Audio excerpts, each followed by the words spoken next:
And that's why people get burnt out. They get tired chasing the rainbow when they don't realize they already got the bag of gold already. Because success isn't where you at, Bert, and where you going. Success is where you at, how far you came. Hey everyone, I'm Burton and welcome to PropStream Pros, the podcast where we dive into the lives of real estate professionals who've made it. In each episode, we'll explore how they got started, challenges they faced, and the strategies that helped them succeed, so that you can learn from their journey and apply those insights to your own path. Whether you're just getting started or already building a portfolio, there's something here for everyone. So make sure to subscribe, follow, and join us as we talk to professionals who've made their own success. On this episode of PropStream Pros, Burton sits down with Thach Nguyen to discuss what it takes to thrive in real estate for over 30 years. Thach shares practical investing strategies, powerful mindset shifts, and the importance of mentorship for creating long-term success. Hi, I'm Burton, host of PropStream Pros. Today, we're joined by Thach Nguyen, a real estate investor, developer, and educator with more than 3 decades of experience. But beyond the deals and the multiple businesses, Thach's journey began at the age of 5 when his family came to the United States from Vietnam with just a suitcase and $100. In this episode, we're going to dive into the mindset that's kept him going all this time, how he's adapting the BRRRR strategy for today's market using ADUs, and most importantly, the lessons he's learned about building lasting wealth from ground all the way up. Please help me welcome Mr. Thach Nguyen. Thach, what's going on, man? What's up, my brother? It's been a while since I talked to you, baby. Well, again, I'm honored that you're here, man. I'm a huge fan of who you are, but most importantly, what you do in our space. How not only are you implementing everything you've learned in real estate for yourself to help better your life and your family's life, but just the fact that you pour into the community. So I want to start with real estate. Yeah. How long have you been dabbling in real estate? I started real estate as a realtor in 1991. 1991. Holy baby. moly. Yeah. Okay, and you haven't pivoted since. You've been in real estate since. No, you know what I mean? I started at 21 years old, and I started as a realtor, and I just been on this journey of real estate. Many facets of it, from being a realtor, being a wholesaler, being a fix and flip, being a builder, and now being a developer, right? So all of that, of course, and then as a long-term investor too. But it's been the same sandbox, but multiple different, things inside that same sandbox. That's amazing. So we're talking here 30 plus years of just you being heavily invested and dedicated and devoted into real estate. And not only that, but you, from the sound of things, it looks like you're literally a Swiss Army knife when it comes to real estate solutions, because you're a realtor, you've developed, you're a wholesaler. Heck, you probably do creative seller financing, and you're holding on to a portfolio of your own as well. So this is actually really cool. I think our audience members what's crazy too, definitely bro, learn a lot from you. Yeah, and what's crazy, I want everybody to know is I started like that, and today I'm still in it. I'm still, wholesaling. I'm still fixing and flipping. I'm still building, single family, multi-family, apartment building, doing new construction, development. I'm still doing and buying rental still. So I'm still doing it today at 57 years old. Let me ask you this, Thach. 30 plus years in any field is quite a lot, you know, and a lot of people, to be frank, whatever that field might be, whether it's real estate, whether it's technology, whether it's maybe even a sport, sometimes they can get burned out along the way. What has helped you not feel that burnout throughout these, 3 decades of being in real estate? I tell you what it is, bro. And I learned this from my past. And we're going to talk a lot about this, okay? If you're trying to get somewhere, then you're going to get burned out. And what I mean is this. Everybody have this goal. When you broke, man, if I can just make 50 grand a year, I'm good. Then you get to 50 grand and you go, but damn, Burton make 100 grand a year. My goal is now 100 grand a year. You get to 100 grand, the next guy in front of you, smarter, wiser, richer, 200 grand, 300 grand, 400. So my friend said to me a long, long time ago, my mentor says, Thach, you came in Vietnam with nothing. If you make 100 grand a year, you already arrived. And the problem why we get burnt out is we have this expectation. When I get to $1 million a year, then I can honestly say I arrive, I'm successful, I'm somebody. But the problem is the rainbow keep going out again. And so what I realized is that I need to stop trying to arrive in real estate and start embracing I'm already arrived and just enjoy it as I keep going. And that's the difference. Deep, but that very deep. And I, as you were saying that, you know, I self-reflected really quick. yeah, I'm guilty of that. And you're right. I love the analogy that you gave. Like, you know, at the end of the rainbow, there's that bag of cash that everyone's trying to go after. That's right. But when you get there, some of us aren't satisfied. No. What ends up happening is we look back up in the sky and we see there's another rainbow That's right. out there. That's And right. we start heading in that That's direction. right. And But the problem is I it just love don't that. end, bro. And that's why people get burnt out. They get tired chasing the rainbow when they don't realize they already got the bag of gold already. Because success isn't where you at, Bert, and where you going. Success is where you at, how far you came. That's amazing. And again, very wise words. Can I ask you a very honest question? Yeah. Clearly, that wasn't something that you learned right off the bat. You mentioned that your mentor taught you that. So two things.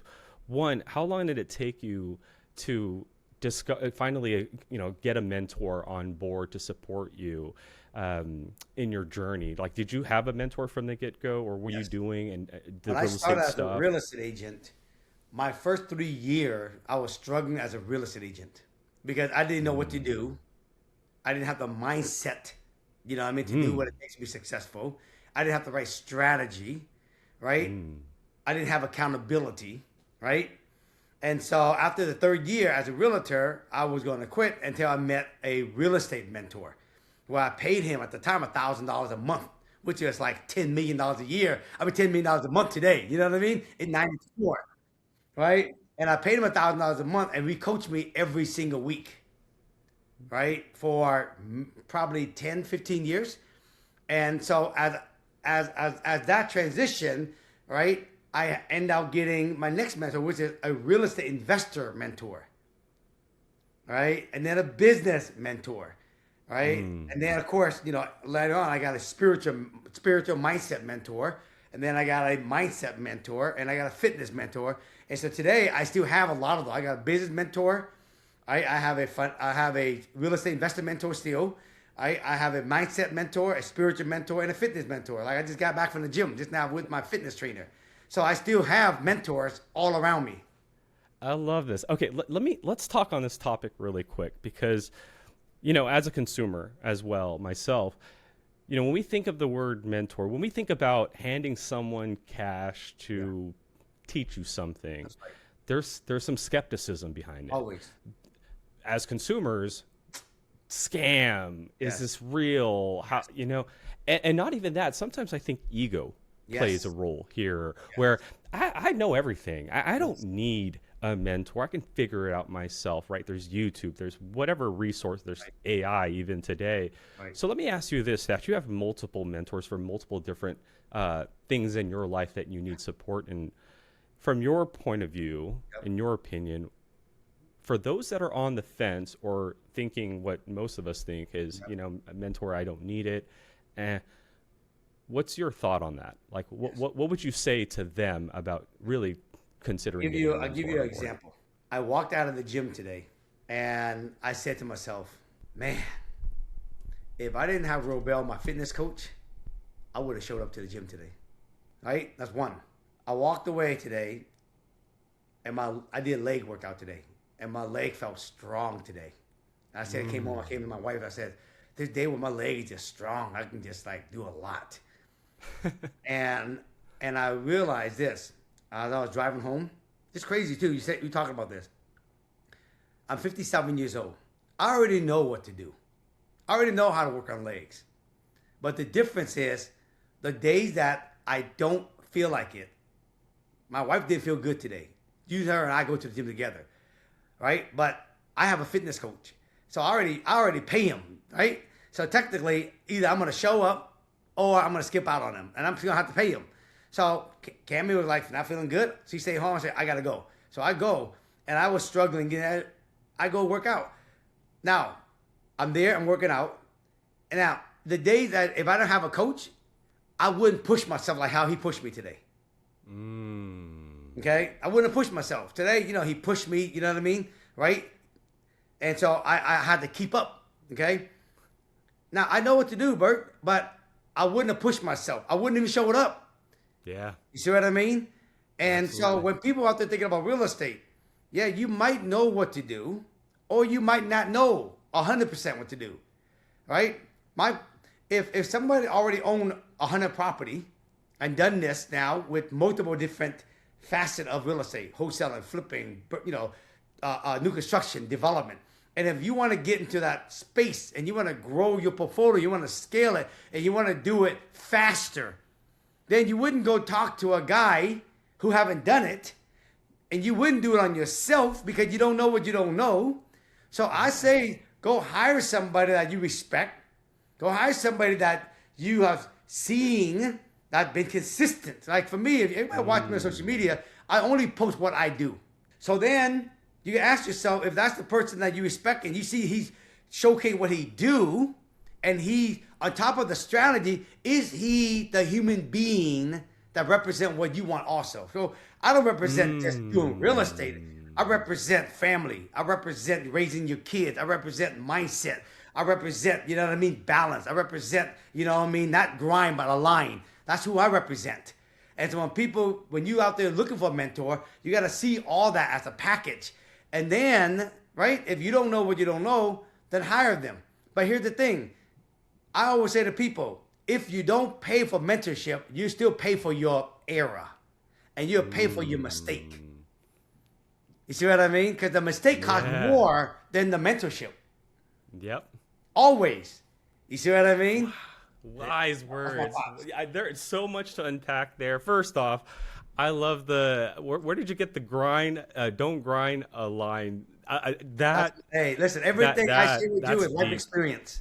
I love that. And you're absolutely right. You might think $1,000 a month is a lot of money, but that one small real estate mistake could cost you not just more than $1,000, but essentially could pull the whole empire down because of that, especially if you're not protecting. And we're not even talking about, if we're just talking about the mistake people make in real estate, easy, $40,000, $50,000, $100,000.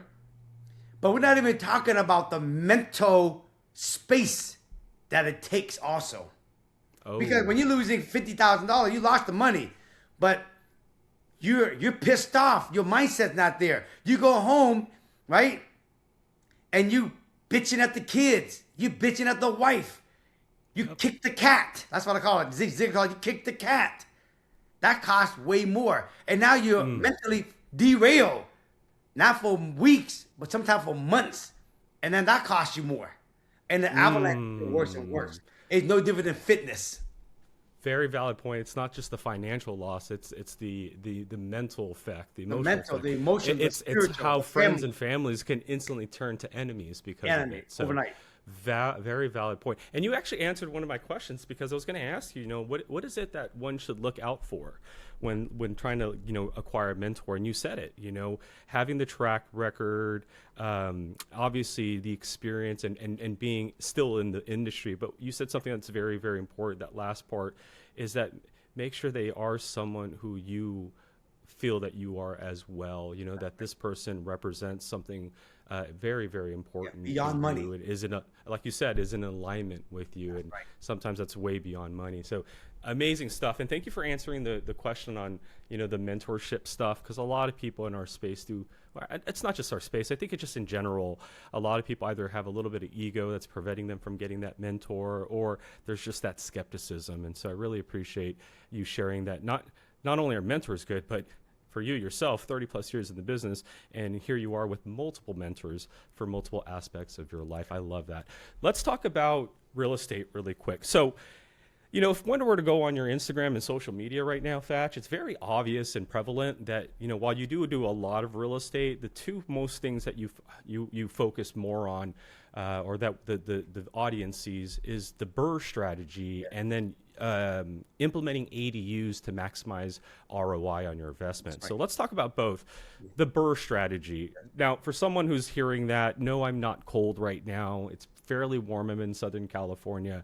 The BRRRR is actually a real estate strategy. And Thach, can you break down what that stands for? Yeah, it stands for buy it as a fixer, okay? Rehab it, rent it out, refi it, and then basically take the original down payment you put in the deal and use that money to repeat the process. And if you do this right, you can get a lot of your original down payment down when you put it down to recycle that same down payment and do it again and again and again. Absolutely. Right? And correct me if I'm wrong, there's a lot of plays here. Not just are you getting your down payment back, but then now the property is cash flowing because it's being rented out. And then there's a long-term play because you're also acquiring appreciation throughout the years with these assets. Is that correct? That's right. That's right. How long have you been doing the BRRRR strategy for? Man, you know, it started for me when I started flipping houses.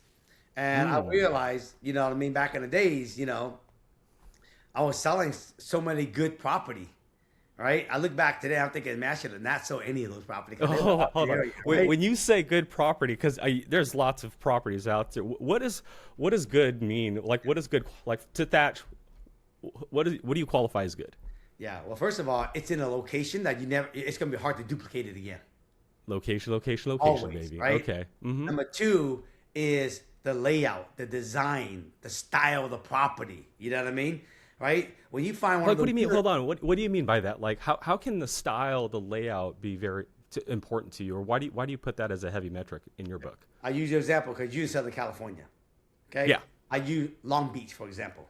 If you find a nice, cute, Mediterranean style house in Long Beach, that's already nice, clean, 3-bedroom, 1 bath, you're paying close to $900,000 for it. That property back in the days was probably only $250,000, $300,000. And you can confirm that using PropStream's transaction history. All but day. You're absolutely right. All day and all night, those houses all were night. $200,000. Okay, now that type of property is hard to find because they don't make a lot of those. So when I look at property, I look at location, I look at the style, because the style what buyer buy for. Because I represent a lot of buyers. They go, oh my God, this house looks so cute. So you want to have those properties. One day when you sell them, you're going to get top premium dollar for those property. Layout. There's property where the layout, right, are flowing. Now you can actually rehab it and you can turn it in, make it layout. Yes. So style, layout, location, right? That's it. And again, if it's location is great, but if it's on a corner lot, it's awesome. If it has an alley in Long Beach, it's precious. Those are the type of property you might not find them often. When you find them, you got to keep them, because those are, again, how many property you know that are cute that has an alley in Long Beach for sale? Yeah. When they go up, they sell literally within 24 hours. Why? Everybody love that stuff. So today, I look for those type of property, but I'm looking for a property like that that's beat up. I love that. So, and this is very important because, when I'm out in events, one of the key observation I've noticed is that, everyone's just looking for a really deeply discounted property. But you said something that actually is really, really cool. I never really thought of actually maybe adding that filter when you're analyzing properties, but you always have the buyer in mind. So not only are you like, hey, yes, we need a deeply discounted property that's ugly, and we're obviously gonna get a good deal on it, but you also have that buyer in mind way before even signing a contract. You're sitting at it from a buyer's perspective, like, hey, not only is this property deeply discounted and looking horrible, but corner lot, it has an alley, the layout's really great, and maybe we can add a few things here and there to make it even, as you said, cuter. Because you're right, a buyer in most cases, not all of them are going to be investor buyers. Some of these buyers are families that just want to live there for the rest of their lives. So I love that. I love that you always have that in mind. What is the buyer going to think about this property? And Is it cute or not? The cute factor. I work as an agent for so many years. I know, even when you pull up, you're like, oh shit, the curb appeal on this motherfucker is good. Right? Files. Oh my God. So when you get those, right?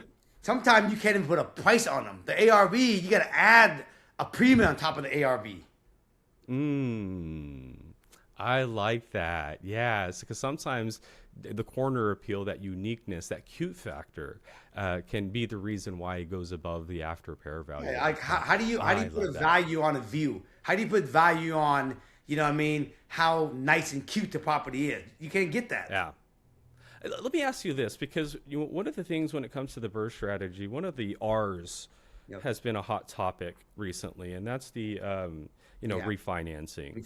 And the reason for that is because of just the ever evolving interest rates, whether it's it's going up, it's going down. So let me ask you this: from 30 plus years of being in the real estate, and obviously doing the BRRRR year since you started fix and flipping, which is I'm sure many years ago, is the BRRRR method still viable in 2026, Thach? Yes. So let me say this: it depends where you live, where you can, because when you do the BRRRR strategy, you guys, and when you refinance, most banks right now are only doing maybe 75% of loan to value. So a property is worth, ARV is worth $1 million, they will lend up to $750,000. So if you can be all in purchase and rehab at 75% of ARV, they will finance 100% of that purchase and rehab. And when you put 20% down on that deal, you will get your money back because you got 75. In markets that are price point are lower, right? Maybe in the Midwest, right? In those areas, they can get very close or even hit the 75%. Now, when you start getting into the markets that's more expensive, California, right? Washington, Las Vegas, Denver, right? Certain part of, Atlanta, Jersey. It's harder to get that because you can't get the house cheap enough to make that happen.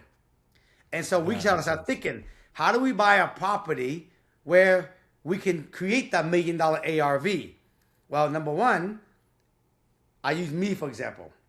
I like to buy a 2-bedroom, 1-bath, beat up. And the worse the condition, the better.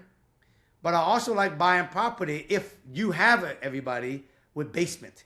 Because I can finish the basement, add more square footage and more bedroom and bathroom, which I don't pay for it. I buy a 2-bedroom, 1-bath, 1,000 square feet, but the basement is unfinished, that's another 1,000. I can turn that into a 4.2, 2,000 square feet. Now I spike that ARV. Yeah, I could see that. Okay. If you're in California, for example, where most of the houses are ranch level, then is there where we can buy a 2-bedroom, 1-bath, expand the kitchen a little bit, right? And then make it a little bigger and then add a 3-1 to it. Okay? But that's just the frame of the house. So a lot of time in the expensive market right now, when we rehab the property and we add value by making the house a little bigger, making more bedroom and bath, and then rehabbing it, adding value, forcing value, we might not still hit that 75% of LTV. Yeah. So now what we're doing now, because rates are higher, we have to actually think outside the box. And outside the box now is where you add the BRRRR plus the ADU to it. And the ADU is where you make the garages into living space, or you convert the garage in the backyard into living space, or you build out an ADU in the backyard to create living space. And when the time the bank come and appraise the whole entire thing is appraised now, instead of for $1 million, is appraised for $1.3 million. If you are in for purchase, rehab, and the build of the ADU, you could be at 75% of ARV now. And that's how you do the BRRRR strategy in this market now. That's amazing. So obviously with the help of ADU, depending on the situation. So let's just break this down, especially for those that are just went right over the head. And correct me if, please, I might be guilty of this as well. But the first thing you look for is obviously these really good, unique assets. And the example you gave was like a 2-1 with a unfinished basement. Why? Right. Because you can finish that basement. In this case, you can add another 2 down below and another bathroom. Now you've made that 2-1 into a 4-2. And like you said, spike that price point. And so knowing that most of when you're refinancing, you can potentially get up to 75% of the value of that property. Your first thing is to make sure that you never exceed that 75% when it comes to putting in an investment. Is that correct? Like, if let's say the house is worth $100,000, you're not putting more than $75,000 into that property. Is that here's how it typically work, right? Let's say, for example, let's say it cost me $550,000 to buy the house, and then it cost me $200,000 to rehab it. That's $750,000 now we're in total. Right? Mm-hmm. And the bank, typically, depending on your experience, they might want 10% or 20% down of the whole number. Okay. So if it's 10%, then it'd be $75,000. Right. If it's 20%, then it's $150,000. $150K. Okay. Right. If you can be all in at $750,000 and the thing is worth $1 million, and the bank come and appraise it with 75%, they will loan up to $750,000. That means they will finance 100% of your deal. But if your purchase and rehab is at $750,000, that means they finance 100%. So your 20% down will come back to you in the refi. Right back to you. There you go. Okay. Perfect explanation. I love that. So one key component to making sure that the BRRRR strategy is still work, because it could work. You have to do it a certain way. You can't just do it on everything. So your strategy is finding those unique assets that you could spike that price on because you see something that someone didn't see. I love that. And in the event you don't have that situation, in this situation, a 2-bedroom, 1-bathroom with an unfinished basement, in the event you don't have that situation, you then pivot into what can be expanded within the property so that we can add an additional bath or a bedroom. And then if that's not a viable option, then we pivot into the ADU strategy. That's right. How much space is on the lot, or how much can we add to the property itself? And that's, again, through the use of an ADU or an accessory dwelling unit for those that are listening. That's amazing. And now it all makes sense that you I don't know if you saw a few moments ago, but as you were saying it, I was like, aha, it connects. Yeah. Now I see why if I go on your social media, the BRRRR and ADU thing. The reason why we, in the more expensive market, we have to, we're adding value and forcing value. We have to add value, force value, and now we have to, force value also by adding ADU because the interest rate is higher. And so what we need more doors on the same lot to create more income to pay for the mortgage of the property because rates are higher. Now, if you can do this right now and make it cash flow and have equity in today's rate, it's going to be a wash when the rates come down and you're really going to be killing it. So this is where the hack is. You buy the BRRRR and you can add more bedroom bath to the main house. And if you still can't get enough, then you convert garages and add ADU to the back to create more door, more unit. And that's how they spike the ARV to get you 75% of the appraised value, and it create more income help pay the mortgage. I love that, man. You really broke that down and very well. And with your experience, I think you just gave a lot of people some valuable information to make sure they don't go into a bad BRRRR deal. And just so everybody knows right now, if you Google, is ADU in your city? I promise you, it is in every city today. Yeah, it's funny. Southern California, or California in general, I think just about a year or two ago, started implementing loans. Yes. So now they're lending out. These lenders are providing loans for you to add an ADU to your property, and they even help with permitting and all that stuff. Yeah. So definitely check it out. And I believe actually just because it's gotten so popular, PropStream even added an ADU calculator within our property detail. So feel free to dab in there. And if you have more questions, obviously reach out to Thach. He can help you there. But Thach, before we leave the topic of BRRRR and ADUs, what's one piece of advice you would like to give to someone out there when it comes to just being careful or about these about the BRRRR strategy? Like, what's something that you experienced that you wish you never experienced, but that you'd like to share with our audience to prevent them from experiencing? I would say you got heard this a million times. when you buy rental property for long term, the most important thing you look for, it has to be in the right area first. I always say there's 4 market. There's the A, B, C, D market. The A market is the high-end neighborhood. The D market is what I call the rough ghetto neighborhood. Okay. Where I grew up. Yep. Where I grew up too, right? Hey. And the B's and the C's are basically the everyday people. Okay? Obviously, the B is better than the C, right? Because more stabilized, has more, foot traffic, lots more shopping, right? The C is coming out of the D, and it's become a transition. Like, certain part of Long Beach is C, but then certain part of Long Beach is B. But most of the, back in the day, most of it was in the C's and the D's in Long Beach, right? So when you buy rental property, especially doing the BRRRR and the ADU, you got to make sure that you know where to be in the C market. And the reason why, dollar per square foot to build an ADU, let's call it $300 square foot. It costs the same to build an ADU in the D neighborhood, dollar per square foot, and the B neighborhood. Costs the same. However, the ARV for the D and the B is different. And the rent for the D and the B is different.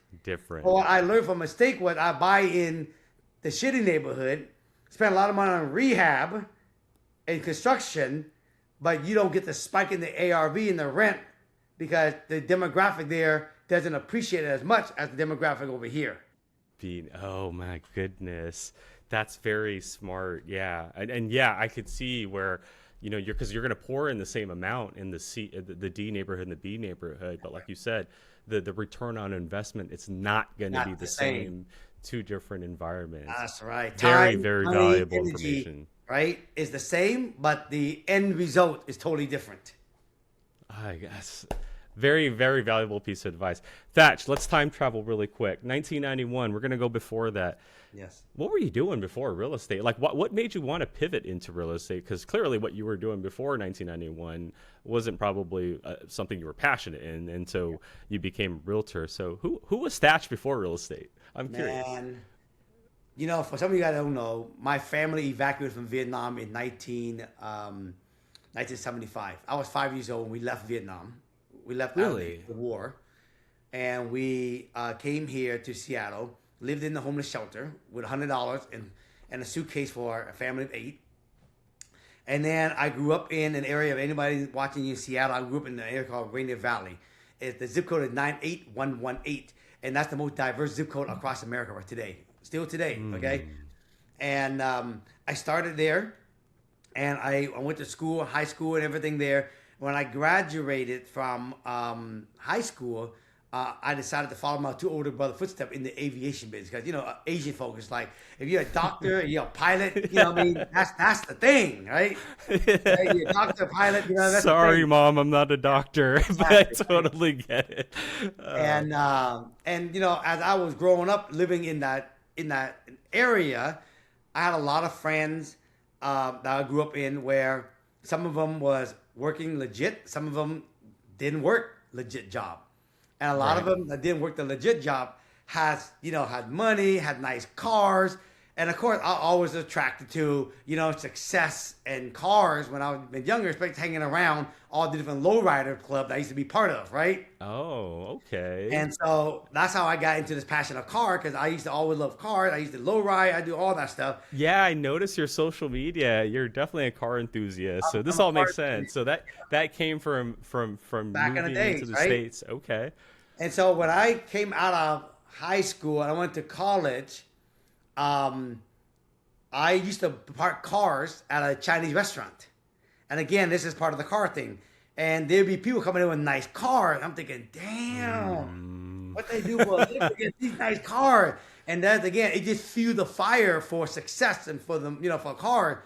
And when I graduated from college in 1991, I didn't have the money to go and move to Denver to go fix every airplane for Alaska Airlines. I wanted to stay home. So I ended up working multiple jobs. In 91, right, I decided to get into real estate because my friend said, hey, man, if you do real estate, you can make good money. Because I met a guy, I used to park cars at a Chinese restaurant. He was doing real estate, older gentleman. And I used to work for him part-time in the summer, right? And that's where I got hooked. And I got into real estate in 1991 purely so I can have money, so I can have nice cars. I didn't give a shit about real estate. No, and that's the thing about real estate. But here's the thing too that I also love about real estate. I truly believe like all the experiences that you're going through, all the hardships, you know, all the moments that you've gotten your teeth kicked in, really truly play a role when you are in real estate. That's because it creates, you know, obviously it created the resilience in you and the empathy in you to help other people.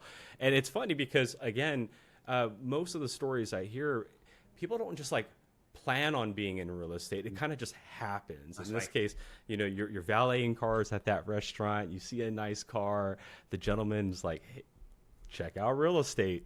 And then here we are. But what's really interesting is the story. Your family came from Vietnam. You were at the age of 5 when you came to the United States.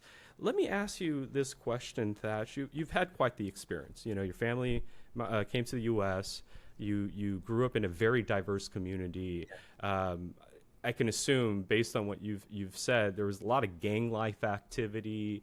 Obviously, you know, being Filipino myself, I totally understand the whole parent part. You know, they want you to be a certain. They want you to have a certain lifestyle. They want you to have a certain career. They literally have expectations for you that you have to meet before you're even born.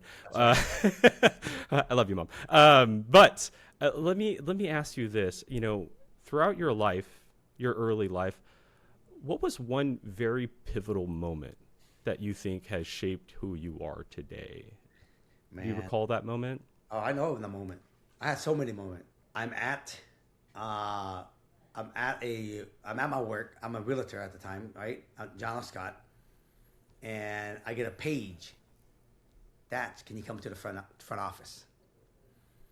And then I'm like, I wasn't expecting anybody. So I get to the front office, and there was a gentleman and a lady, all suited up, right? Nice, suited up, suitcase, everything. And I walked up, I'm like, can I help you, right? They said, yeah, you know, can we talk in a private space? So I go into a private space, into a conference room, and I said, what can I do for you? They go, well, my name is blank, blank, blank. I work for FBI, and this is blank, blank, blank, and I work for IRS. And I'm here because you sold a house to a client that we picked up from California up to Seattle, right, with like 27 or 28 kilos of cocaine, and you sold them the house, and we had them help. We booked them, and we are doing our investigation for all the people that was part of this ring. And since you sold them the house, we also they think you're guilty by association. Got it. Ugh. Okay, so okay, you're sitting there. I'm sitting there. I'm like, all of a sudden, bro, my success, the curtain just went black. Yeah, rug pull. Like, you know, and the thing is this, I hung around gang, I hung around drug deal, I hung around, but I never do anything, right? I don't question nobody. So, yo, bro, you know what I mean, right? If you qualify, and get a loan, go for it. Right? Yeah. And you qualify for a loan, I'll take you out and sell your house. No, I don't have a problem with that. See what I mean? Yeah. Yeah. Right? And you know, I'll be honest with you. If I could assume, you probably didn't know. And a lot of these guys, you know, I've been, grew up in LA. Trust me, a lot of these guys that do this stuff, the really smart ones, you don't even know. You don't even know. They blend in. You would never know. They blend in. And when you said 27 plus. That's the kid. Yeah. That's the ringleader, right? Yep. So I go hire an attorney, and the attorney says, this is not good because they're probably going to investigate and try to squeeze as much out of you as possible. And if not you, they try to squeeze you so you can snitch to somebody else. That's how it works. Yeah, right? Trying to get to the head. Mm-hmm. 2 years of being indicted. 2 years. No way. What does that look like? Like for 2 years, are you just... You always feel like you had eyes around your back, or like phone was tapped. Phone was tapped for 2 years, right? Oh, wow. Eyes, ears, watching you every move. And here's the crazy thing: the attorney says, you got to keep selling that. You know, at that time I was selling 70, 80, 90 homes a year. You got to keep selling 70, 80, 90 homes a year to prove that those sales ain't selling to drug dealers. Now, the hard thing is when you are in the middle of this, what motivation do you have to keep selling 70, 80 homes a year? Because that's a lot of homes to sell every year, right? So I have a choice. I got to get focused and keep selling, which is I was door knocking 100 doors a day, 5 days a week to get these listings, right? Or give up and stop knocking, and then all of a sudden my sale dip, and then there's more conspiracy on that. Yes, they'd literally, you would look very suspicious. That's right. I could only imagine that would be evidence of your guilt. And the easy choice is, I don't want to do a knock. But the hard part is I need to do a knock because I need to make sure I prove my own self. Correct. From working. And so, bro, the hardest thing I had to do was to get locked in. To get single-minded focus. Yeah. Was to act like success is already certain. I had to act in my mindset like I'm already free. I'm already, right, not guilty. I'm already an 80, 90 deal a year producer still. I had to act, walk, talk. So I had to get my mind, my body, right, everything come out of my mouth. I had to make sure it's aligned. I can't have myself knocking on the door and my mindset is, oh my God, oh my God, oh my God. Because you need your mind, your spirit, your energy, your action all to be aligned. That's where align came in for me. Yeah, please, man, dude, this is I never knew this about you. And so what happened, you don't really share this stuff. Yeah. This is crazy, man. Thanks for sharing this. This is not a 2 minutes time I share this. So what happened was for 2 years, I had to act like success is already certain. Yeah. I'm already free. I had to start writing letters and dreams. Like, if I'm already free, what I'll be doing? I'll be traveling here. I'll be doing this. I'll take my parents on vacation. Then I had to act and talk and I had to weave my vision and my goal like it's already certain, right? And then I had to get out on the street. I had to door knock every day. But door knocking through the motion is one thing, but door knocking and still getting listing and going on an appointment and converting the listing to the appointment into a listing. It takes another level of focus. Yep. So I did that for 2 years. And then one day I get a phone call from my attorney. He says, I don't know where the feds are at, but they ain't called for over 6 months. Case just dropped. Just out of the blue. And so that's why today, my license plate, I always tell people, no matter what you do, never stop. Oh, man. Dreaming big. Yay. Okay? When you dream big, and when you're in a situation, you got to make sure that your mind, your body, your talk, your voice, everything you speak about is reality. Everything you think about is reality. You got to make sure everything you think about, talk about, right? Emotionally also, right? Has to be aligned. Man. And then no matter what happened, you got to understand success is always 80% mindset. And the rest of it is basically strategy. So I learned, right? That's why do you think the merchandise for Thach and Springboard is mindset? Because I live mindset. I lived all this. Yeah. Man, talk about being under pressure. But as they say, pressures make diamonds. You got it, baby. So here you go. If you don't mind me asking you, Thach, man, you just have this willpower. You have this just ability to just keen in on your focus and go from there. Who are some role models in your life? Like who do you look up to, if you don't mind me asking? I'm just curious, kind of, as a kid, I grew up watching TV, and so we could add, like, for me, it would be like Michael Jordan, Michael Jackson, wanted to dance like him and stuff like that and entertain like him, and, got some actor role model. But, like, for you, who was your role model growing up? When I was growing up and coming out this whole time, I didn't really have a role model teacher that really was, like the mindset coach, right? Like my real estate investor coach was all about teaching me how to invest, right? I would say the guy who was really teaching me about mindset at the time was Tony Robbins. I did a lot of Tony Robbins work in my younger years, right? I did the fire walking, to practice mindset, right? Practice focus, practice align, right? And I did a lot of that. I listened to a lot of his stuff, went to a lot of seminar, and that was probably my biggest guy who I followed for many years to learn all that stuff. And then a lot of the mindset I learned is from just trial and error. You know what I mean? Like when struggle happen, are you going to step up or are you going to fold?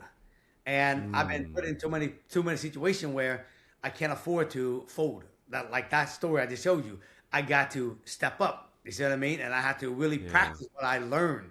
And anybody can do it. It's just we don't do it until we have to do it. But today, I don't want to be in a situation where I'm always backed up to the wall to do it. And that's why I rather do it by design versus by default today. I love that. That's amazing, man. Yeah, talk about an experience in the past, and like you said, based on everything you've experienced, having Tony Robbins as a mentor, or just learning his material, going through that situation with the FBI for 2 years, I could definitely see, and I tell you guys, and that whole FBI thing, that's only one of the many stories about focus mindset. Yeah, that's amazing.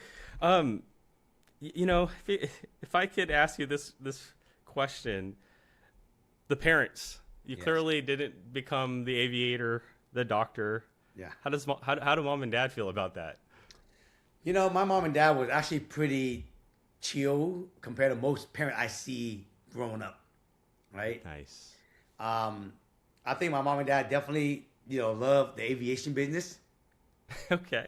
But I think my mom and dad was a lot more laid back than most Asian parents. They didn't really care what we did, right?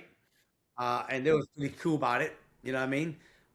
They wasn't disappointed that I didn't do aviation with my two older brother. But today, of course, they are grateful that I found my passion, real estate. And today, I take care of, my mom, my dad. Well, my dad passed away a couple of years ago, and I take care of Cammy's mom. I take care of a lot of my brothers and sisters, you know what I mean? And of course, a lot of the people in the community, you know what I mean, today, right? So, but, I look back today, bro, it's so crazy how my whole story come full circle, right? Come from Vietnam with nothing. And my dad was a social worker, helping less fortunate people. And then I get into real estate, not aviation, real estate. Because when we came here, there was a guy named Charles Zettler that sponsored our family to go live with him and his mom, right? Wow. For 2 years, right? Shout out to Charles. Shout out to Charles, right? And so how coincidence it is when I talk about full circle today that my dad was a social worker helping people. I get into real estate to help people get in housing when Charles helped us get into housing. And I get into real estate and I had known nothing about real estate, bro. I mean, literally zero. How is it that today, right? How is it that it's so perfectly aligned? So perfectly aligned where I found my passion, I found my calling, and I'm one of the very few people that make a lot of money in real estate. And that's why today, my vision today is to inspire and empower millions of people to reach for the goals and dream and see that anything is possible by me just sharing my own journey and my story, the wins and the loses every day. I love it, dude. Today. Yes, it is, and that's why I needed to get you on our show. I know your story, and coming from Vietnam, and then going up through a very tough neighborhood and having these tough experiences, but your resilience, your mindset, Thach. That's one thing I love about you, is just that mindset that you have, And then here you are, 30 years into the real estate, you found amazing success. So yeah, absolutely full circle. You're now putting homeowners into houses that they love and they dream and they think is cute because you're creating them. Yeah. And today helping real estate investor, right, create the American dream for their own family, create that generational wealth for their family. Yeah, you've now become Charles himself, That's it. as you're now helping other people, like you're the Invest in spark real to estate, their buy fire, homes. and yeah, they're starting their full circle. You got it, bro. I absolutely love that. Again, I truly believe everything that we've gone through in life is supposed to happen. And if Always. you allow it to happen, you embrace it, but Yeah. you stay strong and you fight through it, Yeah. it will become your ammunition to help not just you and your family and your legacy, Right. but those around you as well. And that you're a perfect example of that. So kudos to you. And you actually kind of answered our third segment. I was going to ask you, is there if learning everything we've, have learned so far in this conversation, what's a full circle moment for you? And you literally just answered that. So that gives me a little bit more time with you. So let's do this. I want two questions for you, because I think this one's going to be important to those that are just like us, right? Yep. Coming to the United States with little to nothing. Thank you, Mom and Dad, for doing that. Thank you for the Sure. sacrifices you made for not just me, but shout out to Thach's parents for doing the same. Thach, for someone out there who just came to the United States, or it doesn't even have to be that, for someone out there who has little to nothing, what would you see as the best start for them into real estate? Because clearly they can't just go into the BRRRR strategy. Right. So what advice would you give to someone who's starting from scratch, or may have lost everything and then they have to hit that reset button? Like, what's your biggest advice to them? If you got a job, use your job as the cash flow to feed your investment opportunity at the beginning. Don't be in a hurry of leaving your 9 to 5 to hurry up and try to get the cash flow, because the cash flow on the rental takes time to buy and to pay down to get the cash flow. So don't make it wrong by you still working 9 to 5, because you need the 9 to 5 to get bank qualification and cash to buy the rental. Okay, so that if you lost everything, then I would say to you that if you ever thought about being a realtor, it's a great vehicle to go out there and learn real estate and get paid at the same time, helping people get into real estate. Or go get a 9 to 5 job and then get that job to produce money, and then you start to get into real estate. Also, there's another thing called wholesaling. Learn how to find opportunity and then sell those opportunities, right, deals to investor and make money. You only need, if it's your first time buying a property, 3.5% down on a property. So if you make the money and you want to start owning real estate, I would buy either a single family up to a fourplex with 3.5% down, live in one side, rent the rest, and that would be someplace you live, and also starting to build your rental. Live there for a year, turn that one door into a rental. Now you got 4 rent over there, and then go duplicate that whole thing again and buy some another fourplex with 3.5% down. And these are the little steps that you can do and just get going. And again, with PropStream, you guys can easily find these deals off market too.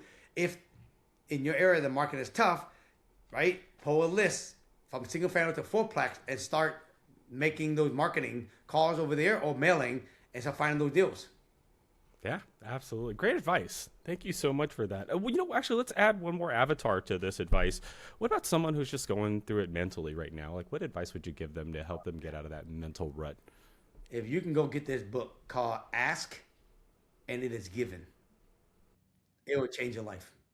Ask and It Is Given by Abraham Hicks. You read that book, you guys, it's a very small book. It will change the way you think. I always love that. I always love when a book inspires or, again, has you just think slightly different, because what's the definition of insanity? Doing the same thing every day and expecting a different result. It's not going to happen. And this is why I said, if you're in a funk, all it is a mindset funk. the strategy still work. You just can't implement the strategy because you're mentally in the funk. And that's why it's important that you actually got to get your mindset always straight. Yeah, absolutely. Thach, I just want to thank you so much, man. You've given nothing but amazing advice. And thank you for letting us peek into your world, experience what you've experienced and share and learn from you. You gave valuable advice. Hopefully the advice that you gave will prevent someone from losing a lot.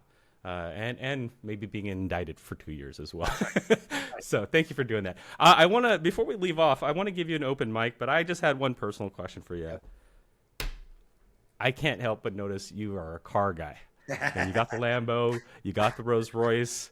Obviously, you talked about lowriders back in the day. Did you have a lowrider back in the day? Oh, yeah, too? bro. I had 62, 63 Impala. I had Cadillac. No Coupes, way. all candied out. You know what I mean? Hopping, you know what I mean? You name it. Three-wheeling, everything.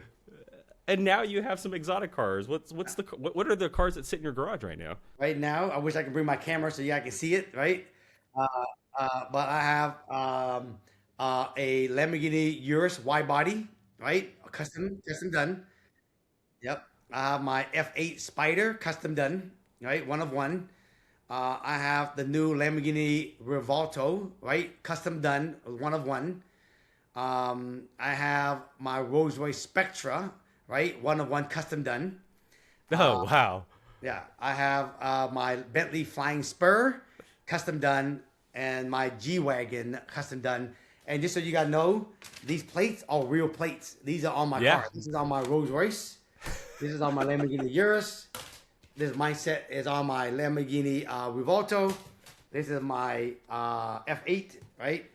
And so, yeah. So, those are just little fun little things that come along with perks of working hard. And absolutely. And help and pouring into other people. Let's face it, because when you pour into other people, they pour right back into your cup. So you are a true testament to that. And you know what I'm going to say? I love your car collection, but you know which car I love the most? My Honda. Yes, sir. It's your daily driver. Every time I see you riding in that, I'm like, that. You could ride all these other cars, but it's the Honda that you choose.